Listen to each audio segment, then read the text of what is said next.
sobat-teman, salam jumpa kembali dalam channel Haryanto Henok.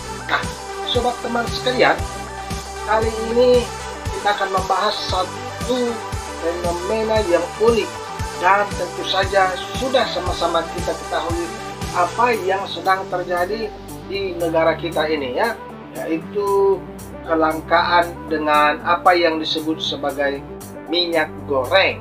Nah, para sobat teman sekalian, saya membahas ini karena ini merupakan suatu keanehan plus dalam tanda kutip juga sebagai sebuah keunikan. Yang saya dengar ya, nanti kita cek kebenarannya. Yang saya dengar berdasarkan dari media-media mengatakan bahwa negara kita ini adalah penghasil minyak kelapa sawit terbesar di dunia. Nah, apakah betul penghasil minyak kelapa sawit terbesar di dunia? Namun kalau memang benar kenyataannya demikian, kita lihat sendiri banyak ibu-ibu atau banyak masyarakat kita untuk mendapatkannya saja harus ngantri. Karena apa? Karena adanya kelangkaan, dalam arti kata sulit untuk mendapatkan barang tersebut. Dan kalaupun ada, katanya harganya sangat tinggi. Nah, saudaraku, sobat teman sekalian, kita melihat di awal beberapa waktu yang lalu minyak kemasan itu mahal.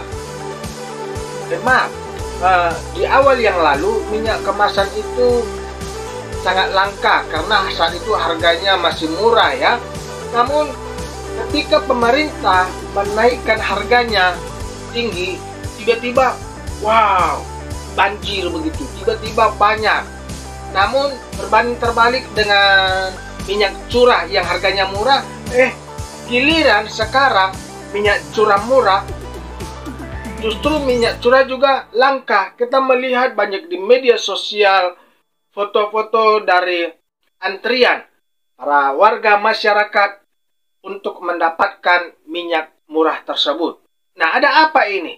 Dulu yang pertama minyak kemasan lagi murah, namun sulit untuk didapat. Namun sekarang ketika minyak kemasan sudah mahal, langsung naik, langsung banyak. Tidak sulit untuk mendapatkannya. Yang berbanding terbalik, justru minyak curah yang harganya murah, namun sulit untuk didapatkan. Nah, kita akan membahas ini, sobat teman, apa sih yang menjadi perbedaan antara minyak kemasan dengan minyak curah, ya. Lalu kita akan lihat nanti buktikan apakah memang betul Indonesia adalah penghasil minyak sawit nomor 1 atau terbesar di dunia. Jadi jangan kemana-mana, jangan di skip dan ditonton sampai habis supaya tidak ada terjadi kesalahpahaman dalam pembahasan kita kali ini melalui video ini. Di sini saja.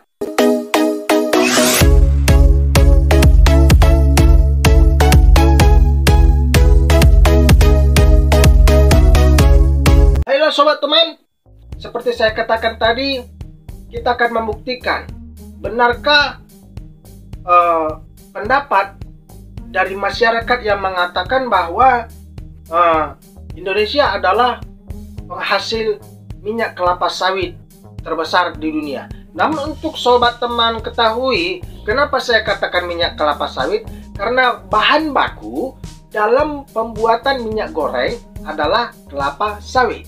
Salah satu bahan bakunya ya. Jadi kita akan cari tahu berdasarkan data data statistik. Karena kita tidak akan menjumpai, kita tidak akan mengunjungi negara-negara satu persatu negara di dunia. Tetapi kita akan lihat data statistik mereka dari sindonews.com, terbitan tanggal 31 Maret tahun 2022, dengan judul di sana 5 negara penghasil minyak sawit terbesar dunia.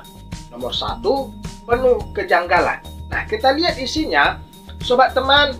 Kita langsung kepada isinya karena kita hanya ingin membuktikan benarkah ada nama Indonesia sebagai 5 penghasil sawit negara di dunia. Yaitu dikatakan di sana Berikut 5 negara penghasil minyak sawit atau CPO terbesar di dunia yang diolah dari berbagai sumber. Nomor 1, Indonesia. Dikatakan beritanya, berdasarkan data indeksmundi.com, Indonesia merupakan negara penghasil CPO terbanyak di seantero dunia. Tahun lalu, produksi minyak sawit Indonesia mencapai 44,5 juta ton. Banyak sekali ya. Jika melihat data gabungan pengusaha kelapa sawit Indonesia atau yang disingkat dengan GAPKI, angkanya lebih besar lagi. Tahun 2021, produksi CPO Indonesia menembus angka 46,8 juta ton. Peringkat kedua, ada negara Malaysia. Nah, sobat teman, dikatakan di sana negeri jiran ini menjadi negara kedua penghasil CPO terbesar di dunia. Berdasarkan data indeksmundi.com, tahun 2021, produksi minyak sawit Malaysia diperkirakan mencapai 18,7 juta ton. Luas perkebunan sawit Malaysia mencapai 5,35 juta hektar. Meski memiliki jumlah yang cukup tinggi, angka rata-rata pertumbuhan produksi Malaysia sangat rendah, yaitu hanya 0,96% per tahunnya. Di peringkat ketiga, ada Thailand. Negeri gajah putih ini berada di peringkat ketiga sebagai penghasil CPO terbesar di dunia. Minyak CPO yang diproduksi Thailand sebanyak 3,12 juta ton. Memang sangat jauh ya dibandingkan dengan Malaysia, apalagi Indonesia. Nah, sobat teman, dikatakan beritanya di sana, maklumlah, luas lahan sawitnya juga tidak seberapa, yaitu hanya 810.000 hektar. Sedangkan untuk angka rata-rata pertumbuhan produksinya lebih tinggi dari Malaysia, yaitu mencapai 3,45%. Di peringkat keempat, ada Kolombia. Dikatakan negara di Amerika Latin ini menduduki posisi keempat sebagai penghasil CPO terbesar di dunia. Kolombia menjadi satu-satunya negara di Amerika Latin yang berhasil memproduksi minyak sawit dalam jumlah besar. Kita lihat ya angkanya ya. Produksi minyak kelapa sawit di Kolombia mencapai 1,65 juta ton dari luas lahan sawit yang hanya mencapai 260 ribuan hektar. Perlu dicatat, angka rata-rata pertumbuhan produksi minyak kelapa sawit negara ini cukup tinggi karena mencapai angka 3,38% di atas Malaysia dan juga di bawah Thailand. Kita lanjut ke peringkat kelima, ada Nigeria. Posisi paling terakhir dari The Big Five atau 5 besar penghasil CPO adalah Nigeria. Dikatakan sobat teman, Nigeria di benua hitam ini menghasilkan minyak kelapa sawit 1,4 juta ton. Sepertinya tingkat produktivitas Nigeria sangat rendah. Kenapa?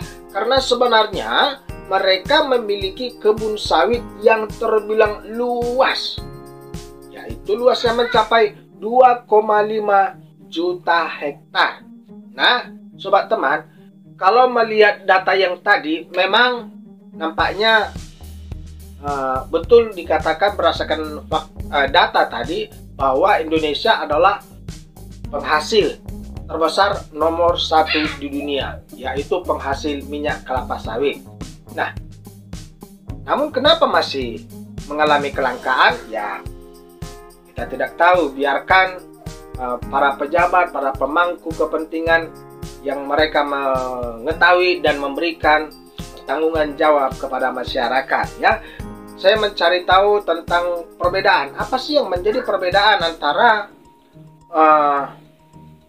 minyak goreng yang merupakan jenis minyak goreng kemasan dengan minyak goreng curah. Saya kemudian mencari tahu dan saya dapati di media online dari Nova dengan judul Perbedaan Minyak Goreng Curah, Kemasan Sederhana dan Kemasan Premium. Jangan sampai salah.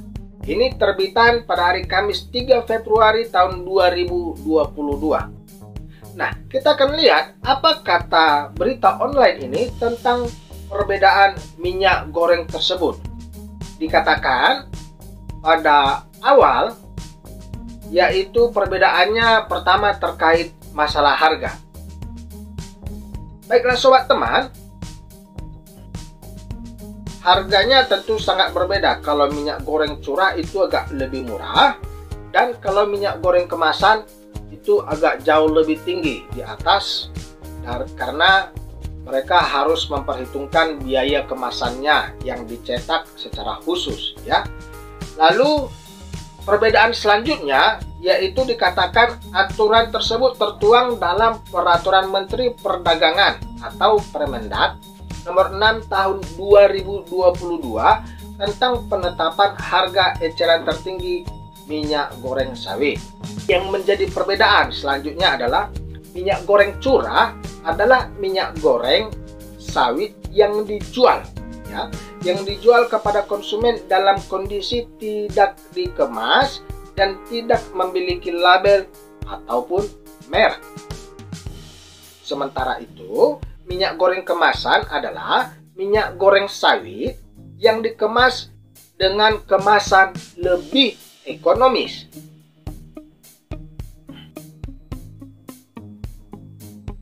Nah, perbedaan selanjutnya, sobat teman sekalian, untuk menjadi kita ketahui bahwa minyak goreng curah mengalami 1 kali penyaringan. Sedangkan kalau minyak goreng kemasan itu mengalami 2 kali penyaringan.